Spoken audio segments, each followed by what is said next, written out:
श्री कृष्णा। आज हम पढ़ेंगे श्री भगवद गीता के पहले अध्याय का पहला श्लोक।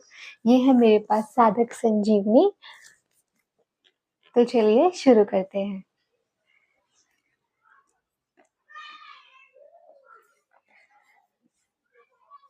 पहले श्लोक की शुरुआत होती है धृतराष्ट्र उवाच।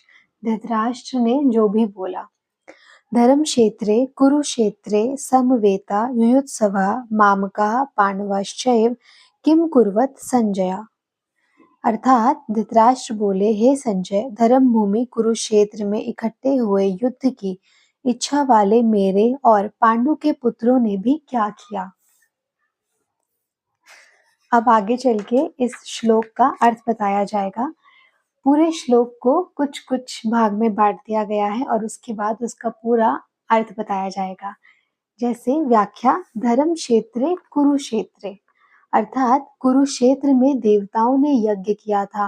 राजा कुरु ने भी यहाँ तपस्या की थी। यज्ञादि धर्ममय कार्य होने से तथा राजा कुरु की तपस्या भूमि होने से इसको धर्म भूमि कुरुक्षेत्र कहा गया है। यहाँ धर्म क्षेत्रे और कुरुक्षेत्रे पदों में क्षेत्र शब्द देने में धृतराष्ट्र का अभिप्राय है कि यह अपनी कुरुवंशियों की भूमि है। यह केवल लड़ाई की भूमि ही नहीं है, प्रत्युत तीर्थ भूमि भी है, जिसमें प्राणी जीते जी पवित्र कर्म करके अपना कल्याण कर सकते हैं। इस तरह लौकिक और पारलौकिक सब तरह का लाभ हो जाए, ऐसा विचार करके एवं श्रेष्ठ पुरुषों की सम्मति लेकर ही युद्ध के लिए यह भूमि चुनी गई है। संसार में प्रायः 3 बातों को लेकर लड़ाई होती है, भूमि, धन और स्त्री। इन तीनों में भी राजाओं का आपस में लड़ना मुख्यतः जमीन को लेकर होता है। यहाँ कुरुक्षेत्र पद देने का तात्पर्य भी जमीन को लेकर लड़ने में है। कुरुवंश में धृतराष्ट्र और पांडु के पुत्र सब एक हो जाते हैं। कुरुवंशी होने से दोनों का कुरुक्षेत्र में अर्थात राजा कुरु की जमीन पर समान हक लगता है। इसलिए कौरवों द्वारा पांडवों को उनकी जमीन न देने के कारण दोनों जमीन के लिए लड़ाई करने आए हुए हैं। यद्यपि अपनी भूमि होने के कारण दोनों के लिए कुरुक्षेत्र पद देना युक्ति संगत, न्याय संगत है। तथापि हमारी सनातन वैदिक संस्कृति ऐसी विलक्षण है कि कोई भी कार्य करना हो तो वह धर्म को सामने रखकर ही होता है। युद्ध जैसा कार्य भी धर्म भूमि, तीर्थ भूमि में ही करते हैं, जिससे युद्ध में मरने वालों का उद्धार हो जाए, कल्याण हो जाए। अतः यहाँ कुरुक्षेत्र के साथ धर्म क्षेत्र पद आया है। यहाँ आरंभ में धर्म पद से एक और बात भी मालूम होती है। अगर आरंभ के धर्म पद में से धर लिया जाए और 18वें अध्याय के अंतिम श्लोक के मम पद में से म लिया जाए तो धर्म शब्द बन जाता है। अतः संपूर्ण गीता धर्म के अंतर्गत है, अर्थात धर्म का पालन करने से गीता के सिद्धांतों का पालन हो जाता है और गीता के सिद्धांतों के अनुसार कर्तव्य कर्म करने से धर्म का अनुष्ठान हो जाता है। इन धर्म क्षेत्र कुरुक्षेत्र पदों से सभी मनुष्यों को यह शिक्षा लेनी चाहिए कि कोई भी काम करना हो तो वह धर्म को सामने रखकर ही करना चाहिए। प्रत्येक कार्य सबके हित की दृष्टि से ही करना चाहिए, केवल अपने सुख आराम की दृष्टि से नहीं। और कर्तव्य अकर्तव्य के विषय में शास्त्रों को सामने रखना चाहिए। समवेता युयुत्सवा, अर्थात राजाओं के द्वारा बार बार संधि का प्रस्ताव रखने पर भी दुर्योधन ने संधि करना स्वीकार नहीं किया। इतना ही नहीं, भगवान श्री कृष्ण के कहने पर भी मेरे पुत्र दुर्योधन ने स्पष्ट कह दिया कि बिना युद्ध की मैं तीखी सुई की नोक की जितनी जमीन भी पांडवों को नहीं दूंगा। तब मजबूर होकर पांडवों ने भी युद्ध करना स्वीकार किया है। इस प्रकार मेरे पुत्र और पांडु पुत्र दोनों ही सेनाओं के सहित युद्ध की इच्छा से इकट्ठे हुए हैं। दोनों सेनाओं में युद्ध की इच्छा रहने पर भी दुर्योधन में युद्ध की इच्छा विशेष रूप से थी। उसका मुख्य उद्देश्य राज्य प्राप्ति का ही था। वह राज्य प्राप्ति धर्म से हो चाहे अधर्म से, न्याय से हो चाहे अन्याय से, विहित रीति से हो चाहे निषिद्ध रीति से, किसी भी तरह से हमें राज्य मिलना चाहिए, ऐसा उसका भाव था। इसलिए विशेष रूप से दुर्योधन का पक्ष ही युयुत्सु अर्थात युद्ध की इच्छा वाला था। पांडवों में धर्म की मुख्यता थी। उनका ऐसा भाव था कि हम चाहे जैसा जीवन निर्वाह कर लेंगे पर अपने धर्म में बाधा नहीं आने देंगे, धर्म के विरुद्ध नहीं चलेंगे। इस बात को लेकर महाराज युधिष्ठिर युद्ध नहीं करना चाहते थे, परंतु जिस माँ की आज्ञा से युधिष्ठिर ने चारों भाइयों सहित द्रौपदी से विवाह किया था, उस माँ की आज्ञा होने के कारण ही महाराज युधिष्ठिर की युद्ध में प्रवृत्ति हुई थी। अर्थात केवल माँ के आज्ञा पालन रूप धर्म से ही युधिष्ठिर युद्ध की इच्छा वाले हुए हैं। तात्पर्य है कि दुर्योधन आदि तो राज्य को लेकर ही युत्सु थे, पर पांडव धर्म को लेकर ही युत्सु बने थे। मामकः पांडवश्चैव।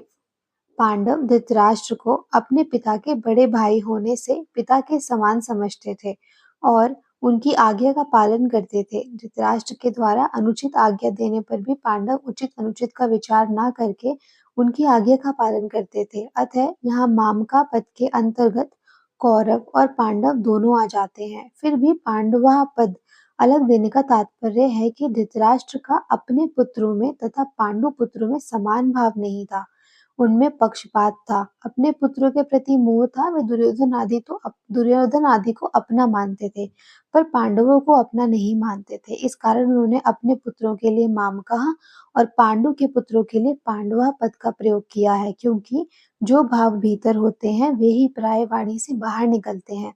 इस द्वैधी भाव के कारण ही धृतराष्ट्र को अपने कुल के संहार का दुख भोगना पड़ा। इससे मनुष्य मात्र को यह शिक्षा लेनी चाहिए कि वह अपने घरों में, मोहल्लों में, गांवों में, प्रांतों में, देशों में, संप्रदायों में द्वैधी भाव अर्थात ये अपने हैं, ये दूसरे हैं, ऐसा भाव ना रखे। कारण कि द्वैधी भाव से आपस में प्रेम स्नेह नहीं होता, प्रत्युत कलह होती है। यहाँ पांडवा पद के साथ एव पद देने का तात्पर्य है कि पांडव तो बड़े धर्मात्मा हैं, अतः उन्हें युद्ध नहीं करना चाहिए था, परंतु वे भी युद्ध के लिए रणभूमि में आ गए, तो वहां आकर उन्होंने क्या किया? मामकः और पांडवा अर्थात इनमें से पहले मामका पद का उत्तर संजय आगे के दूसरे श्लोक से 13वें श्लोक तक देंगे कि आपके पुत्र दुर्योधन ने पांडवों की सेना को देखकर द्रोणाचार्य के मन में पांडवों के प्रति द्वेष पैदा करने के लिए उनके पास जाकर पांडवों के मुख्य मुख्य सेनापतियों के नाम लिए। उसके बाद दुर्योधन अपनी सेना के मुख्य मुख्य योद्धाओं के नाम लेकर उनके रण कौशल आदि की प्रशंसा की। दुर्योधन को प्रसन्न करने के लिए भीष्म जी ने जोर से शंख बजाया। उनको सुनकर कौरव सेना में शंख आदि बाजे बज उठे। फिर 14वें श्लोक से 19वें श्लोक तक पांडवा पद का उत्तर देंगे कि रथ में बैठे हुए पांडव पक्षीय भगवान श्री कृष्ण ने शंख बजाया। उसके बाद अर्जुन, भीम, युधिष्ठिर, नकुल, सहदेव आदि ने अपने अपने शंख बजाए, जिससे दुर्योधन की सेना का हृदय दहल गया। उसके बाद भी संजय पांडवों की बात कहते कहते 20वें श्लोक से श्री कृष्ण और अर्जुन के संवाद का प्रसंग आरंभ कर देंगे। किम कुर्वत किम अर्थात किम शब्द के 3 अर्थ होते हैं, विकल्प, निंदा और प्रश्न।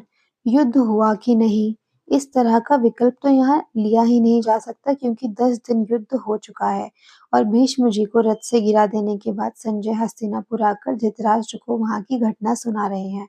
मेरे और पांडु के पुत्रों ने यह क्या किया जो कि युद्ध कर बैठे, उनको युद्ध नहीं करना चाहिए था। ऐसी निंदा या अपेक्षा भी यहाँ नहीं लिया जा सकता, क्योंकि युद्ध तो चल ही रहा था और धृतराष्ट्र के भीतर भी अपेक्षा पूर्वक पूछने का भाव नहीं था। यहाँ किम शब्द का अर्थ प्रश्न लेना ही ठीक बैठता है। धृतराष्ट्र संजय से भिन्न भिन्न प्रकार की छोटी बड़ी सब घटनाओं को अनुक्रम से विस्तार पूर्वक ठीक ठीक जानने के लिए प्रश्न कर रहे हैं। अब हम पढ़ते हैं हमारे श्लोक का परिशिष्ट भाव। मेरे पुत्र मामकः और पांडु के पुत्र पांडवा, इस मतभेद से ही राग द्वेष पैदा हुए, जिससे लड़ाई हुई, हलचल हुई। धृतराष्ट्र के भीतर पैदा हुए राग द्वेष फल का यह हुआ कि 100 के 100 कौरव मारे गए, पर पांडव एक भी नहीं मारा गया।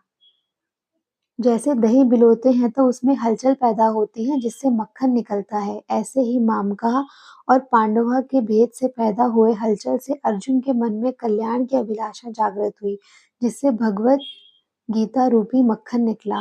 तात्पर्य यह हुआ कि धृतराष्ट्र के मन में होने वाली हलचल से लड़ाई पैदा हुई और अर्जुन के मन में होने वाली हलचल से गीता प्रकट हुई।